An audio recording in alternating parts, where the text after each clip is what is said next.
अंगठ्यामध्ये pen होतं आणि ते अंगठ्याची वर्किंग होत नव्हती, मोमेंट होत नव्हती आणि ढोपरामध्ये. तर मी तुमच्याकडे आलो. ते जळू लावल्यानंतर मला आता मोमेंट करायला जमतं आहे.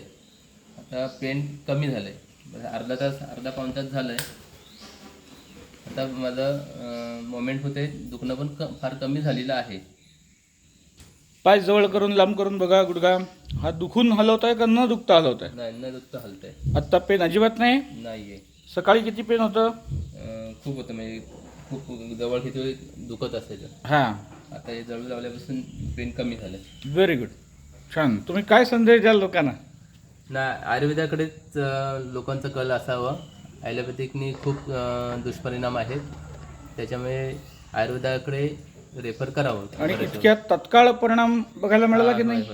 पेन किलर घेतल्यावर सुद्धा काही अर्धा एक तास लागतो. लोकांचा समज आहे की आयुर्वेदिक होमिओपॅथिक खूप लेट थेरपी आहे, खूप उशिरा इफेक्ट होतो. पण मला चांगला अनुभव आहे की ॲलोपॅथिकच्या हिशोबाने सुद्धा होमिओपॅथिक किंवा आयुर्वेदिक हे खूप लवकर उपचार किंवा इफेक्ट देत आहे. धन्यवाद. धन्यवाद.